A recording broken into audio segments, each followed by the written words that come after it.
The wind howled, a relentless biting shriek across the frozen expanse. Under a low, grey sky, a solitary figure, bundled against the unforgiving cold, knelt beside a scattered collection of human bones. The air was thin, tasting of ice and something metallic, ancient. As gloved fingers carefully turned a mandible, a stark, undeniable truth emerged. Deep, precise cut marks etched into the bone. Not from an animal, not from accident. These were the deliberate, desperate marks of a blade stripping flesh from bone. A primal horror, whispered about for generations, now screamed silently from the Arctic permafrost. This was the final, brutal chapter of an expedition that began with such grand ambition, such unwavering hope. How did a voyage, hailed as the pinnacle of human endeavor, descend into such an unspeakable abyss? For centuries, European powers dreamed of a shortcut, a fabled northwest passage through the Arctic to the riches of Asia. By the mid-19th century, this quest had become an obsession, a matter of national pride for the British Empire. Sir John Barrow, the formidable Second Secretary of the Admiralty, championed the cause, pushing for one final definitive expedition. But who would lead it? Seasoned explorers, weary of the Arctic's grip, declined. Reluctantly, Barrow settled on the aging, 59-year-old Sir John Franklin, a man with Arctic experience, but perhaps past his prime. The weight of an empire's ambition and Franklin's own desire for redemption after past failures settled heavy on his shoulders. The chosen vessels were HMS Erebus and HMS Terror, veterans of Antarctic expeditions, now refitted with the latest marvels of Victorian engineering. Reinforced bows of iron and heavy beams, internal steam heating, and revolutionary screw propellers that could be retracted to avoid ice damage. They carried libraries of over 1,000 books and an unprecedented 3 years' supply of provisions. 8,000 tins of food, including preserved meats and vegetables, were packed into their holds. These ships were fortresses of technology and foresight, seemingly impervious to the Arctic's wrath. They were designed not just to survive, but to conquer. On May 19, 1845, with a crew of 129 officers and men, Erebus and Terror set sail from Greenhithe, England. The mood was buoyant, a mix of national pride and personal adventure. They stopped briefly in Greenland, where crew members wrote their last letters home, filled with optimism and a sense of duty. Franklin, ever the disciplinarian, even banned swearing and drunkenness. In late July, 2 whaling ships spotted the expedition in Baffin Bay, waiting for favorable conditions to enter Lancaster Sound. The whalers watched as the 2 grand ships, sails unfurled, steam engines chugging, disappeared into the northern mists. It was the last time any European would ever see them alive. The expedition's first winter, 1845-46, was spent on Beechey Island. The cold was brutal, but the ship's advanced heating systems provided some comfort. Yet, even in this early stage, the Arctic began to claim its toll. 3 crew members, John Torrington, John Hartnell, and William Brain, succumbed to unknown ailments and were buried in the frozen ground.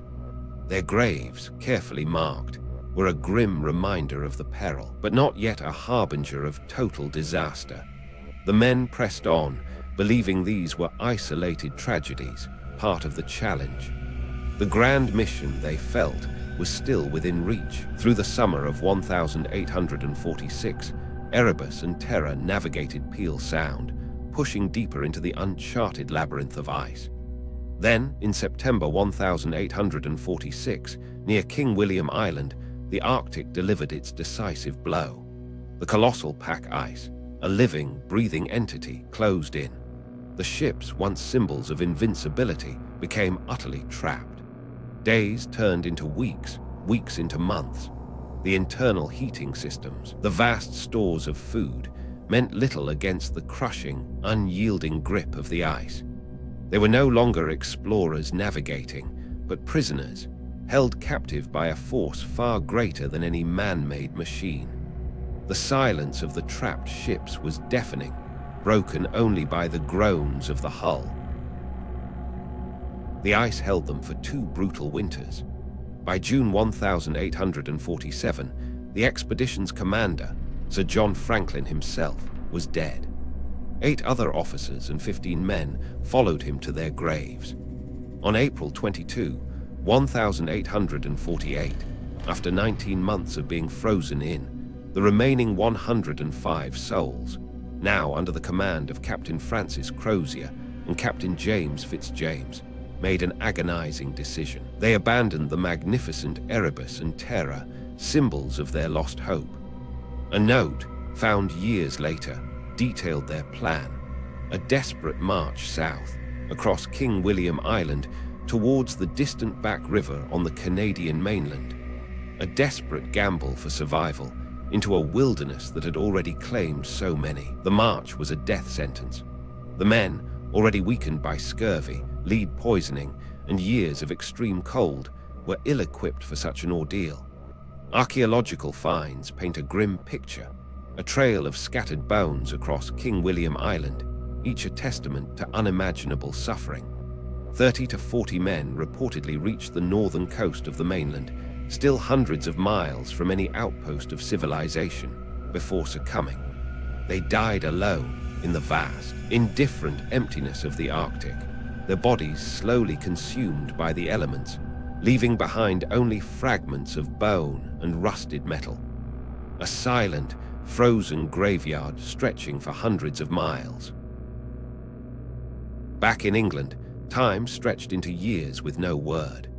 Lady Jane Franklin, a woman of fierce determination, refused to accept her husband's fate.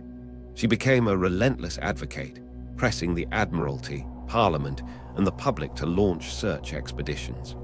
The initial response was slow, but as the mystery deepened, a national obsession grew. Rewards were offered, and a multi-pronged search began in 1848, sending ships and overland parties into the vast Canadian Arctic. They found relics, winter camps, and the graves on Beechy Island, but no living souls, no definitive answers, only the chilling silence of the Great White North. The most disturbing revelation came in 1854. Dr. John Ray, surveying for the Hudson Bay Company, encountered Inuit near Pelly Bay. They shared a harrowing tale, a party of 35 to 40 white men, near starvation, dying by the Back River. And then, the unspeakable detail reports of cannibalism among the dying sailors. The Inuit showed Ray numerous artifacts, silver forks and spoons bearing the crests of Franklin's officers, confirming the horrifying connection.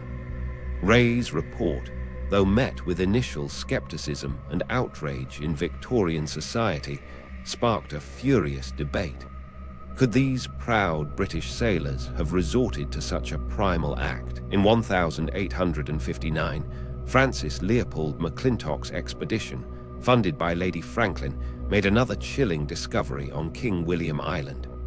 They found a lifeboat, inexplicably abandoned far inland, containing 2 human skeletons. But it was the contents of the boat that truly baffled. A large quantity of useless items. Silk handkerchiefs, scented soap, slippers, combs, and many books, including Oliver Goldsmith's The Vicar of Wakefield. Why would men, starving and desperate, drag such frivolous weight across the frozen wastes? Was it delusion? A desperate clinging to the vestiges of civilization? The lifeboat offered no answers, only a deeper, more unsettling layer to the tragedy. Over a century later, in 1981, Owen Beatty, an anthropology professor, launched the Franklin Expedition Forensic Anthropology Project. His team began examining the scattered human remains on King William Island.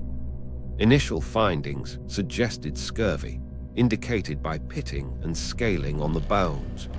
But then, a more sinister pattern emerged. Trace element analysis revealed alarmingly high levels of lead in the bones, 10 times higher than control samples from local Inuit. A slow, insidious poison. Lead poisoning could explain not just physical decline, but also mental impairment, confusion, and poor judgment.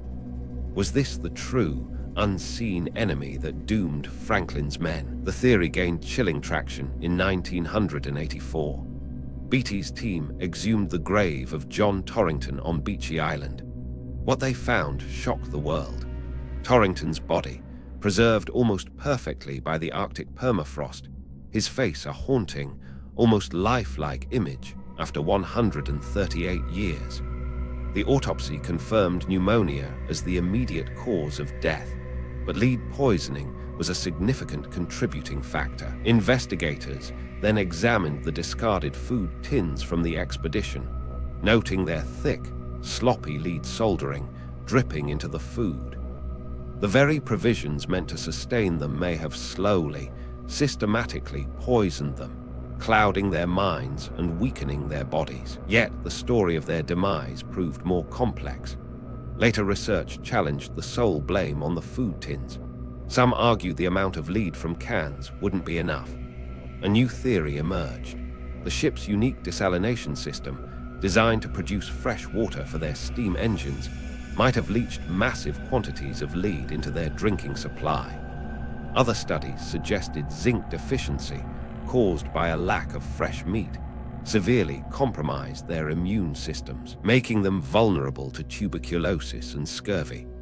The lead, it was argued, might have been released from their bones only in the final, agonizing weeks of starvation.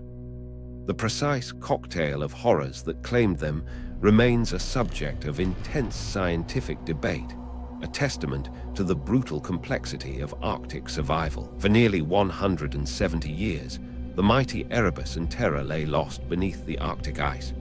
But the relentless search, fueled by modern technology and Inuit oral histories, finally bore fruit. In 2014, a Canadian team located the wreck of HMS Erebus in the Queen Maud Gulf. 2 years later, in 2016, the Arctic Research Foundation found HMS Terror in Terror Bay. Both ships, remarkably preserved in the cold, dark waters, lay upright, silent time capsules of their final moments. Their discovery brought closure to one of history's greatest maritime mysteries. Yet, while the ships were found, the full human horror of what transpired on board and on the ice continued to whisper from the deep. The secrets continued to emerge. In 2021, Warrant Officer John Gregory was identified through DNA. Then, in 2024, a skeletal mandible, found decades ago, was positively identified as Captain James Fitzjames. And on that bone, unmistakable, the same telltale cut marks. The final, undeniable proof of cannibalism. The Franklin expedition, a monument to Victorian ambition, ultimately became a harrowing saga of human endurance pushed beyond its limits. A tale of grand ships trapped, men slowly poisoned, and in their final, desperate moments, resorting to the most primal, unspeakable acts to survive. The Arctic, vast and indifferent, holds these horrors in its icy embrace, a chilling reminder of humanity's fragility against its raw power.